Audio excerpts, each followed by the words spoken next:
I reach my destination and you too. Chandrayaan. ये message मिलते ही इसरो का पूरा ग्राउंड स्टेशन तालियों की गड़गड़ाहट से गूंज उठा। इसरो ने वो कारनामा कर दिखाया जिसे दुनिया मान रही थी नामुमकिन।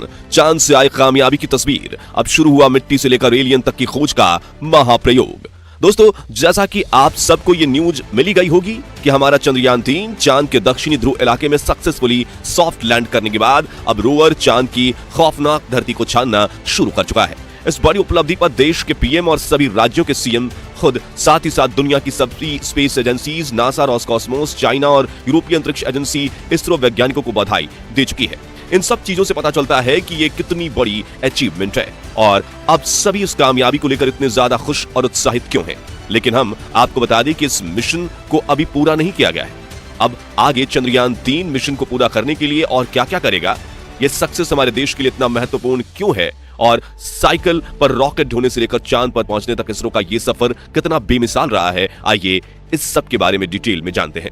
दोस्तों, इसरो वैज्ञानिकों ने जैसा प्लान किया था बिल्कुल उसके हिसाब से चलते हुए ही हमारा चंद्रयान-3 चांद के दक्षिणी ध्रुव पर सफलतापूर्वक लैंड कर चुका है। हमारे विक्रम लैंडर ने 23 अगस्त की शाम 6:03 पर सॉफ्ट लैंड किया और करोड़ों लोग इस ऐतिहासिक पल का हिस्सा बने। दरअसल इसरो ने अपने ऑफिशियल यूट्यूब चैनल पर, फेसबुक पेज पर लैंडिंग का लाइव टेलीकास्ट 45 मिनट पहले ही शुरू कर दिया था, जिसके चलते देश भर के करोड़ों लोगों ने चंद्रयान-3 को लाइव चांद की अंधेरी दुनिया में उतरते हुए देखा। इस दौरान हमारे देश के प्रधानमंत्री नरेंद्र मोदी भी वीडियो कॉल के जरिए वैज्ञानिकों के साथ जुड़े और मिशन के सक्सेसफुल होते ही इसरो चीफ एस सोमनाथ से उन्होंने बात की, साथ ही सभी वैज्ञानिकों की उनकी मेहनत के लिए सराहना भी की। मिशन के सफल होते ही पूरे देश में जश्न का माहौल शुरू हो गया। बहुत सी जगहों पर लोगों ने आतिशबाजी करके इस पल को सेलिब्रेट किया। यहाँ तक कि जैसे ही चंद्रयान-3 ने चांद की सतह पर लैंड किया, इसरो चीफ एस सोमनाथ अपनी खुशी को जाहिर करने से रोक नहीं पाए और उनकी आंखों में आंसू साफ साफ नजर आ रहे थे। आपको याद होगा 4 साल पहले 2019 के दौरान जब चंद्रयान-2 फेल हुआ था, तब उसी समय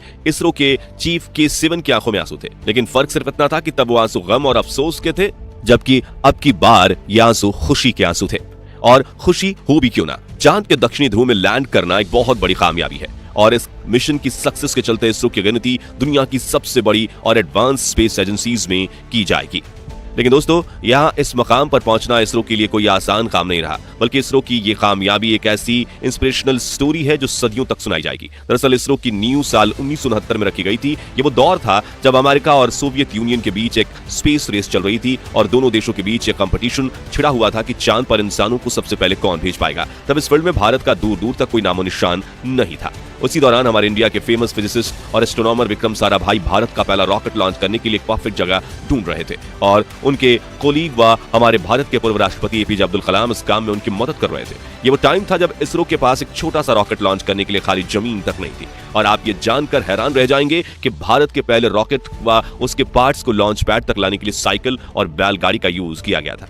उस समय कौन सोच सकता था कि ये स्पेस एजेंसी एक दिन चांद पर पहुंच जाएगी। यकीनन ये ख्वाब बस विक्रम साराभाई और एपीजे अब्दुल कलाम जैसे महान वैज्ञानिक ही देख सकते थे और वो ख्वाब अब जाकर पूरा हुआ है। आज चंद्रयान-3 के लैंड करने पर भले ही दुनिया भर से हमें बधाइयां मिल रही हैं, लेकिन 4 साल पहले जब हमारा विक्रम लैंडर चांद की सतह पर क्रैश हुआ था, तब यही दुनिया हम पर हंसी थी और हमारे वैज्ञानिकों की क्षमताओं पर सवाल उठाए गए थे। उन सवालों का जवाब देने के लिए भी चंद्रयान-3 मिशन का सफल होना बहुत जरूरी था और हम गर्व से यह कह सकते हैं कि अपने आलोचकों को हमने मुंह तोड़ जवाब दिया है। दोस्तों, आपको बता दें कि चंद्रयान-3 अपने सफर पर 14 जुलाई 2023 के दिन रवाना हुआ था और अपनी मंजिल पर पहुंचने से इसे 40 दिन का समय लगा।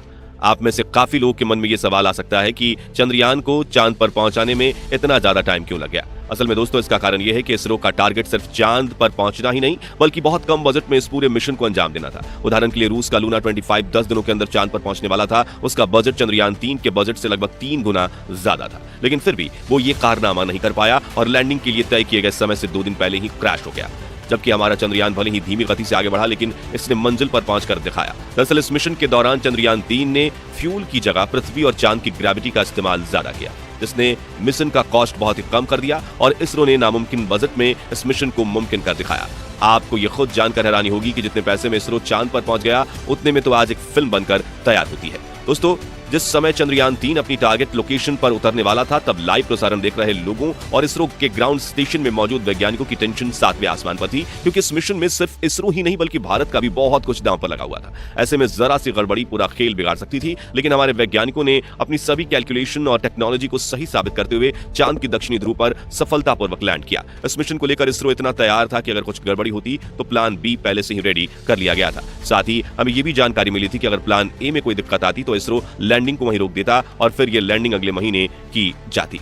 यहां तक कि इसरो चीफ एस सोमनाथ ने खुले रूप से यह दावा किया था कि इस बार चंद्रयान हर हाल में लैंड करके रहेगा। इस कॉन्फिडेंस का कारण यह था कि इसरो वैज्ञानिकों ने चंद्रयान 2 में की गई अपनी पिछली गलतियों से सीखकर इस बार काफी सारे बड़े और अहम बदलाव किए थे। जैसे इस बार चंद्रयान 3 के लैंड करने के एरिया को पिछली बार से 40 गुना बड़ा रखा गया है। साथ ही विक्रम लैंडर की लेग्स को काफी ज्यादा मजबूत बनाया गया और इसमें फ्यूल की कैपेसिटी भी पहले से ज्यादा रखी गई।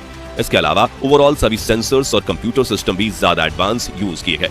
इन सभी चीजों के चलते वैज्ञानिकों से लेकर हम आम लोगों तक सबसे पहले ही इस मिशन के सफल होने की उम्मीद थी और हुआ भी बिल्कुल वैसा ही। लेकिन दोस्तों, आपको बता दें कि काम अभी पूरा नहीं हुआ है। अब चांद पर महाप्रयोग शुरू हो गए हैं। दरअसल रोवर को अब चांद की जमीन पर यहां वहां घूमकर कई सारे टेस्ट करने हैं जो 14 दिनों तक चलेंगे। रिसर्च के इस काम को हमारा प्रज्ञान रोवर अंजाम देगा, जिसे विक्रम लैंडर के अंदर सवार करके चांद पर भेजा गया था।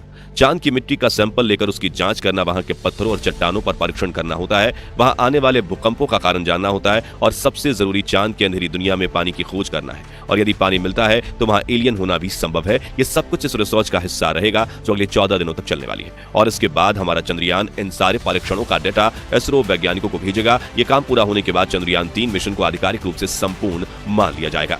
इस पूरे मिशन में बस एक चीज ऐसी है जिसको हमें थोड़ा दुख के साथ कहना पड़ रहा है। दरअसल हमारा विक्रम लैंडर और प्रज्ञान रोवर मिशन पूरा होने के बाद चांद पर ही रह जाएंगे, क्योंकि इसरो ने इन्हें वापस धरती पर लाने का कोई प्लान नहीं बनाया है। अपने काम को पूरा करके हमारी ये दोनों उपकरण हमेशा के लिए अलविदा हमसे कह देंगे। तो दोस्तों, आप लोग चंद्रयान 3 के सफल होने पर कैसा महसूस कर रहे हैं? अपना जवाब कमेंट के माध्यम से जरूर शेयर कीजिएगा। बाकी हमारी आज की इस वीडियो में बस इतना ही।